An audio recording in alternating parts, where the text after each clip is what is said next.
Chicago Theater Review. I'm your host, Frank, and I'm with Al Bresloff, of course, from Around the Town Chicago. And because of Around Town Chicago, we're on the north side of Chicago, the Portage Park area, and we're at a wonderful new Italian restaurant called Bartucci's. So, we've got the chef and owner, Gino Bartucci, and he's going to show us some wonderful foods. He's going to tell us a little bit about this restaurant.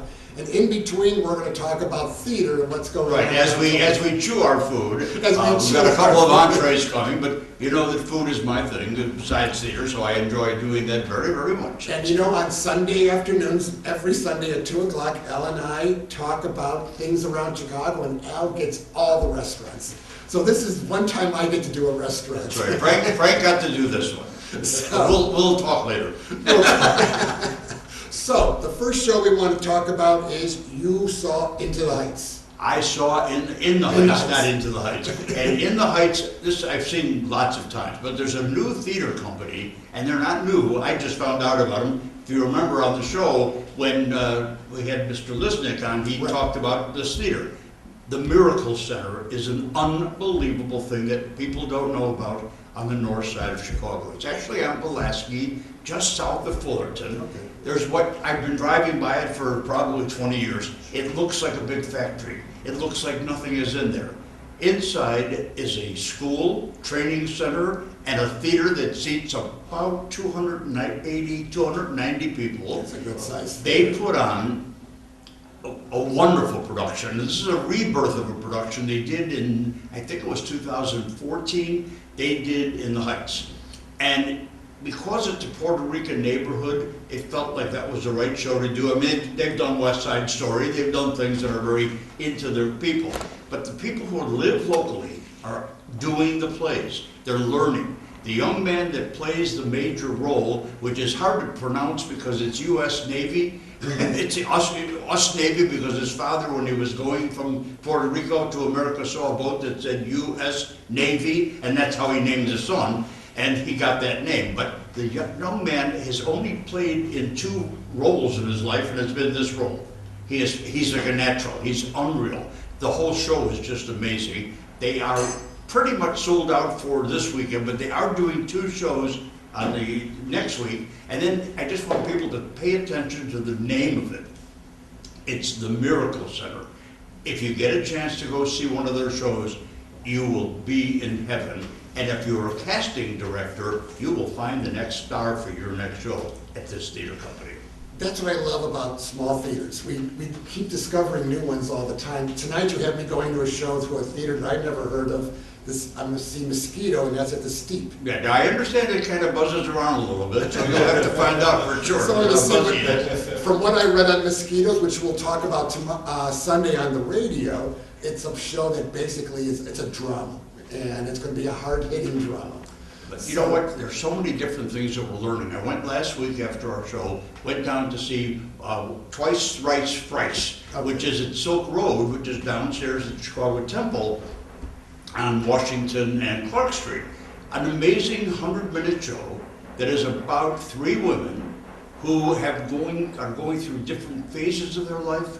There's a young lady and they're all Muslim. Okay, so I learned things about the Muslim community. If a woman can't have a child, it's okay for her husband to marry another woman just to have a child. In their country, I guess, in their rules and regulations. But it's an interesting play because each of the 3 women burst out of a shell that they're in and a stereotype and become stronger. And they do it beautifully. And we're going to start seeing more and more shows that are dealing with today's topics and stuff. They're all dealing with today's And they're topic. teaching us. Monday night, I went up to, on Bryn Mawr, I went to the Red Twist Theater and saw a play called Keely and You. It's an anti-abortion play. So a woman is kidnapped, brought to a basement, locked up and chained, so she could have her baby and come to full term. So what they're doing, her keeper is a nurse who becomes her friend and tries to work with her and eventually gets in trouble. But it's a 90-minute show again, and I love 90-minute shows. You know how we both love short shows. Well, not that it's so much that it's short, I think it keeps you into the show. It's like when you have a meal, you don't want to have your salad and then leave for a couple of days and then come back. But what happens at a play is, if you notice, people turn their cell phones on as soon as intermission comes. They go out, they talk. Now their mind is no longer anywhere to do with that play. Yeah. Their mind is on what just happened or and maybe they don't turn it off, which usually happens, and then somewhere in the most dramatic part of the show, they got a call. So the beauty of these shows are you keep your focus, you stay into it, you see a show from beginning to end, and it makes more sense. And you don't have time to fall asleep. I know. Gino, do you get to go out and see shows at all? Yeah, I try to. My girlfriend and I love going out to see shows. We're pretty big fans. A lot of my family's involved in theater. Growing up, my mom tried to put me on stage as much as possible. I don't know why. That's a mother. That's a stage mother. You get an appreciation for the art. So yeah, when we can. But unfortunately, the restaurant's growing. We're doing really well. So the show the stage that I'm on every day is right here. Tell us about now. This restaurant's how many years old now? About 2 Actually, we're going to be celebrating our 5th year coming in December. So yeah, it took a couple of years to kind of get going and get the momentum building. But the last year or two have been incredible. We've expanded in space. We've really proud of our menu and what we're doing. It looks very good. I'm waiting to see it and taste it. In a couple minutes to see what you do like. See, now I remember this shopping center when it first opened up, and I used to go to your uncle's Pasta Fresh. In 1980, the building was built, and Pasta Fresh has been around for about that time. And every year for Easter, my mom loved this roll that is rolled up with different pastas. Rotolo. The Rotolo. Yeah. And she would come every year to see your uncle and buy that roll, and that was the first course, because we're typical Italians. 5 courses for every holiday. Well, I'm proud to say many years later, you can still come in, see my uncle, buy the Rotolo, and enjoy the holiday favorite, so you grow up happy. And that's one thing I noticed. Now, most people think of Italian food as what one restaurant does, and they don't realize that Italian food encompasses a whole country. It's a different aspect from the north as it is from the south, as it is in the central. And even town to town, there's different specialties. There might be a different local herb or fruit or flower or vegetable that is grown. Yeah, even where my family's from is more of a valley region. So of course there's some specialties, but the next town over is in the mountains. There's a town called Sila that has some of the best porcini mushrooms in the world. So it's 2 totally different specialties from town to town. And so the recipe will be different. The recipes will be Everywhere you go. And we do have a porcini risotto with mushrooms that we import from Sila as well. See, this restaurant is phenomenal. The first time I heard about it was from your girlfriend. Thank you. And even though I passed by it all the time going to your uncle's Pasta Fresh, I never stopped it. I kept saying, I want to do that. But then Gia told me, and I said, okay, I'm going in there. And the food was phenomenal. Well, I've been with the pasta part because I used to have an office down the street, and I would get a call every so often to go pick up an order. And I would pick it up, and the gentleman his hair wasn't quite as white then, but he's still there, still doing the pasta, and he's still looking pretty good for a guy who's a few years older, I think. And I hear that from a lot of people, especially spending a lot of my childhood on this property. Going out and, I had a corporate career for a while. I worked at a couple of hotels and places downtown. And, one thing that I saw lacking was that level of love, care, consistency, real story and feeling behind the food.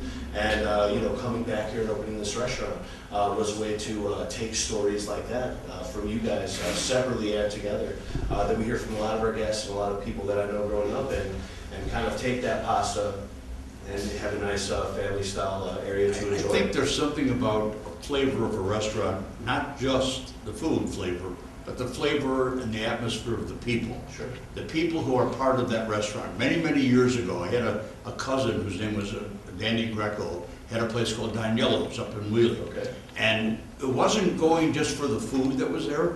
He and his wife were so, the way they treated people, the way they sat down and talked with people. And that, to me, is what makes a restaurant something special. You want to go because you feel like you belong. You feel like you're with family. And when you feel like you're with family, the food tastes better. And and when you come out and you actually meet your diners, and it's just a wonderful feeling to get this feeling of being known. It's like this one restaurant that used to be on Harlem Avenue, which is long gone, Enzo's. And so he had a banquet hall, and he had the small restaurant, and I knew him because he lived next door neighbor to my father down in Naples, Florida. And his whole philosophy was get out there and meet your guests. I think that's the best way to do it. Well, it's important, and you know, in a digital world, when there's all different types of marketing and creative ways to drive in business, you know, something that I saw growing up was my dad and my uncle putting that personal touch on everything. And Well, it wasn't just, you know, making money, it was... I see the kitchen's bringing out your first dish. Well, we're gonna just do a starter here. It's a homemade sun-dried tomato focaccia, pretty classical and, you know, traditional kind of starting bread from where we're from.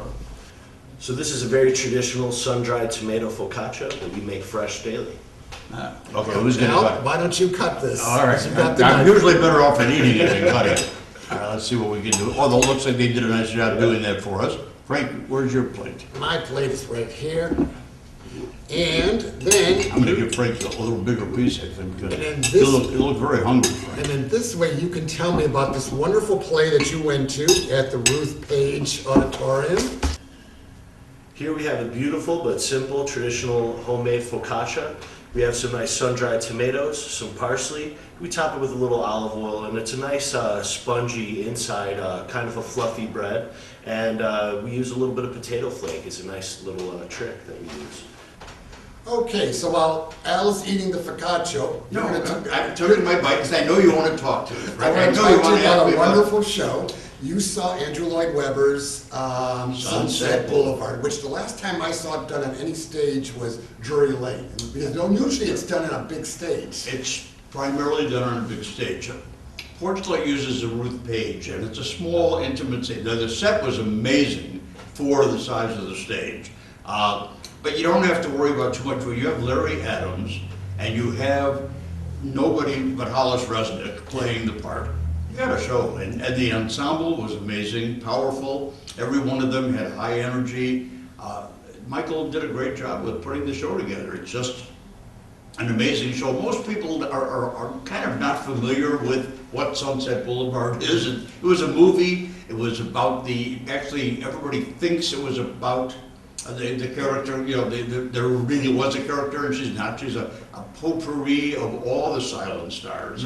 And Gloria, I think it was Gloria Swanson that played it. And I get confused sometimes because I know it was William Holden, but I think Joseph Cotton would have made better. He would have probably done better at the time. But it's a story about a young writer who is down on his luck, who, running away from some people, ends up in a mansion of the famous actress who is a silent star, who was the biggest star. But now there's no silence. She didn't have it anymore. So she wants a comeback. She's going to use this young man to write something that's going to make her come back. And it's just a wonderful, wonderful story. It has great music, it has great lyrics. Now great it is, songs. it's not, there's only a couple songs that are really memorable, and it's not really a typical, it is kind of a combination of musical and theater with music. It's almost not really a musical comedy. And I know that originally Stephen Sondheim was supposed to do it, and he refused to because as great a wordsmith as he was, he just didn't think he could tackle it. And Andrew Lloyd Webber said, "I'll do it," and did it. And he did it. And and that was Glenn Close's role to get her Tony. Well, yeah. And she got it. Yeah, well, a lot of great people played that part. I There was saw a it lot with, of I people saw it with played Glenn, that I part. saw it with Betty Buckley. Right. So living in New York, I saw it like 3 or 4 times. Yeah. It's a wonderful show. Yeah, and they did a great job. They've already extended it, so it's gonna be around for a little bit. So you can read the review it around the town of Chicago. It's up there. It's a great little theater. How is the parking in that area? Well, they have, parking is done, they have valet parking, of course. I think it's $15. And there are meters around. The meters go till 10 o'clock. It's about $14 if you use the meters. So it's a question of whether or not, the bus service is wonderful though. I mean, if you drive a little bit further north, hop on the Clark Street bus, you're only going to Dearborn and was it 1000, so that's a little bit north of Chicago Avenue. You can actually take the red line and walk over from Division. It's in a good area. I like it, and it's a wonderful theater. So that's playing, and so that's been extended. So we're going to see. You're going to see. You already saw it. I'm going to have to see that one. Right. And then we did see, which I call the Big Tuna. No, we saw the Big Fish. Fish. The Big Fish is a wonderful, wonderful story about a relationship between a father and a son, and how somebody can take the things that are being said as not being quite the truth, and then find out later that his father really was who he said he was. I liked the play so much, I rented the movie last weekend. And how do you compare the movie's got so many special effects. It's all the special, but you know what? I liked the play. They really condensed it nicely, brought everything into Stephen focus. did a great job of doing it and putting it in a small theater, on a small stage with a little cast, but a great cast. This is a case where, I always say the ensemble is so important to a musical. This ensemble takes on role after role, part after part. They become different characters just by changing costumes, and they do it well. And they do it very well. It's a wonderful show. But you know what? Boho always does great work. Yeah, Bartucci does some beautiful work. So we got to get you to start going to some place so you can tell us some. Well, we'll great- get to figure out. Some of these sound amazing. Yeah, what we're gonna do is when we get some extra tickets, I think we're gonna send him. We gotta find a night that he's off, that somebody will let him out of the kitchen. There is a play opening very shortly, there's gonna be a play that takes place in the kitchen. So maybe we'll take him to go I see mean, I'd that. like to get out of the kitchen, but yeah, that was. This way you get to watch somebody else. Exactly. I'll take that. That should be good. Now, you saw another show, So a lot of them. Silk Road Theater. Yeah, I told you about that. That was the twice, thrice price. Yeah, twice. Okay, now I also went to see, I told you about the Miracle Center, and I did see Lucy Darling. I gotta tell you something, I don't know if you've been to the Chicago Magic Theater. No, All right. I've heard about it. A lot of people don't know about it, and it was very funny. We arrived there, it was a show, we were supposed to be there at 7:30. We got there about 7:15. Luckily, traffic wasn't so bad, parked the car, and we saw these people standing outside of the building. And we arrived a little bit early, so we got out of the car, we saw these people standing in front of 5050 North Clark. And I said, why aren't you people going in? They said, this is not a theater, this is a laundromat. And I said, you have to follow me, just come with me. When you walk in, it looks like it's a laundromat. And Jane even said, I should have brought the laundry. It could have been done while we're watching the show. The laundry machines part, and you walk into a little library area where there's also a bar to your left, and at the bar and this little waiting area, there is a magician doing tricks at the bar. So people who are sitting in that little waiting area are watching magic as they either eat and drink or they can have food. And then when you're all ready to go in, they wait a half an hour, 7:30 they take you in. You stand in this area that's filled with books and memorabilia, Houdini and all these wonderful posters, and they're all real. Every one of those is real and authentic and signed. And then you take a book off the shelf and the doors open and you walk into this marvelous little theater that has levels of seating and a stage area. You sit at the tables for about 45 minutes and you have your drink, have something to nibble, they have a great little menu. And while you're doing that, 6 magicians roam around the room, stop at every table, and do magic right at your table.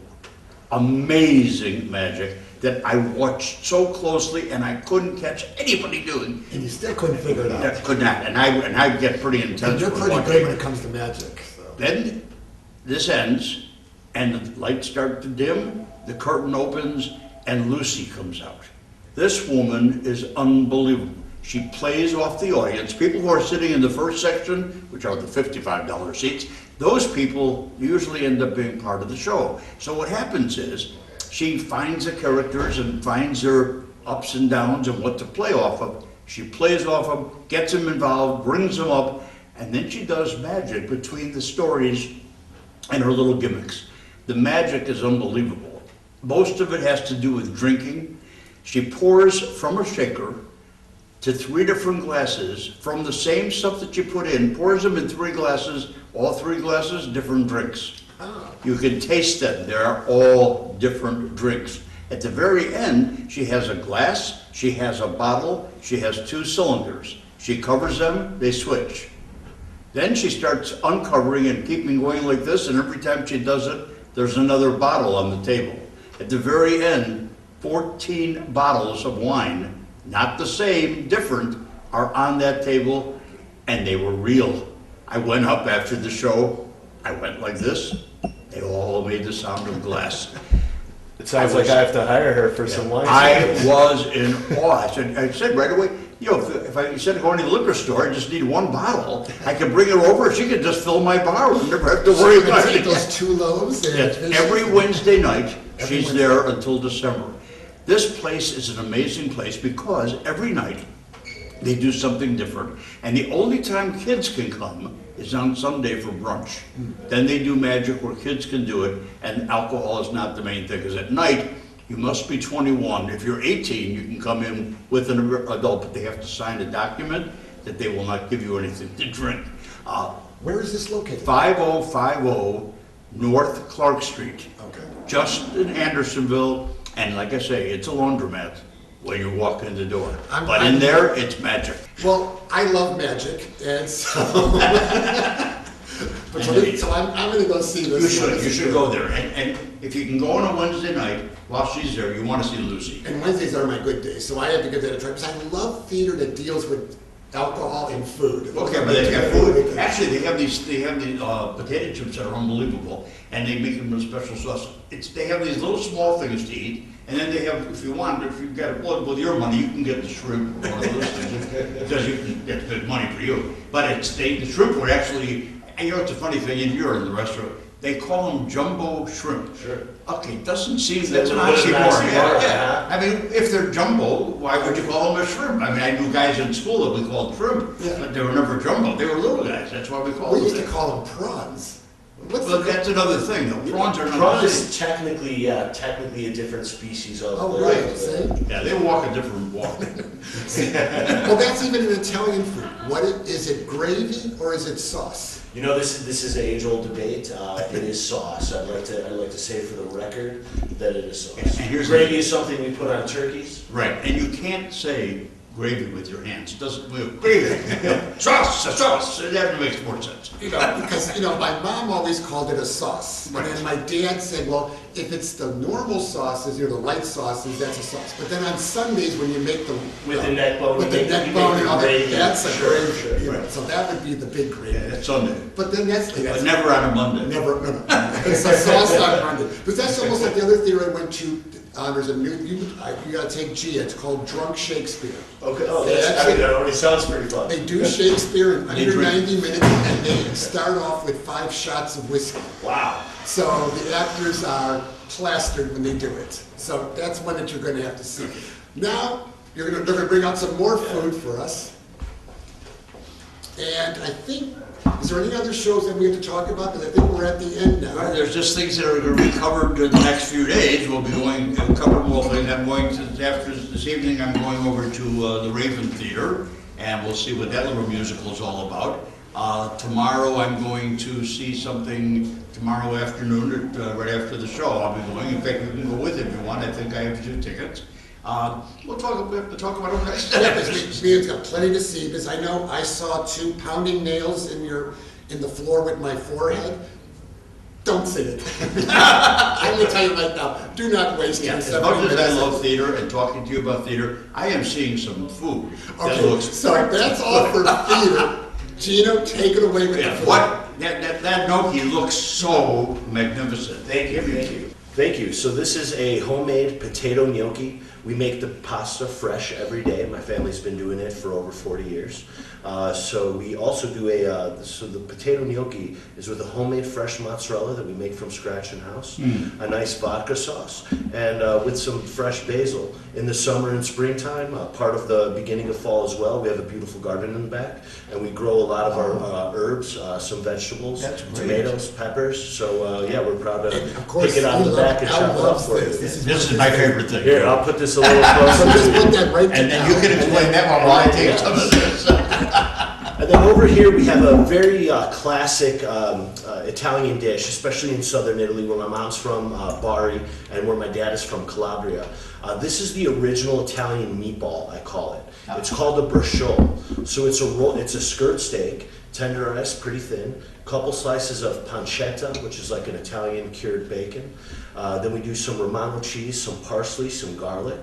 We'll roll it up, we brown it in some white wine, and then we'll slow braise it in some tomato sauce for about 4 hours. Wow. So it just falls apart nicely with your fork. It's served over a bed of cavatelli with a tomato basil sauce. So this is what an American Italian would consider close to a spaghetti and meatballs dish. Only it looks a lot different. Yes. This was Sunday dinner growing up. Yes, and it's very laborious to make. It takes a lot of time. The Italian, I'm sorry, the Italian Cultural Center voted us best brioche in the city, and it's hard to find it at a lot of restaurants because it does take so much work to make. I gotta tell you, this gnocchi How's the gnocchi? is fantastic. Thank you, thank So you. I'm gonna get to that, but I'm gonna finish this first. So we've got some great stuff. Your food is wonderful, and I know Al's gonna love to taste it, but he won't be able to get it tonight. You're famous for your tiramisu, Yeah. which is different than most tiramisus that we're used to. So we have two types of tiramisu. Really? I have my mom's tiramisu and I have my dad's tiramisu. And growing up, they've been fighting about it since we were kids. You know, on the holiday table, one would put their tiramisu down, and then they'd kind of give us a look and say, "Hey, move the other tiramisu." So and put mine did they there. watch who went where and who took So first? yeah, so I do ask several tables. We'll take some votes here and there, you know, just because it is a pretty powerful bragging rights. My dad's is a little more traditional, cake-like tiramisu. He uses just a bit of spiced rum to cut some of the bitterness of the coffee. It's a really a beautiful tiramisu, nice and fluffy. My mom's is very unique, very different. We serve it in a mason jar. It's very creamy, and she uses a little orange zest and chocolate in her tiramisu, which is a little different. So two opposite ends of the spectrum, but both really amazing.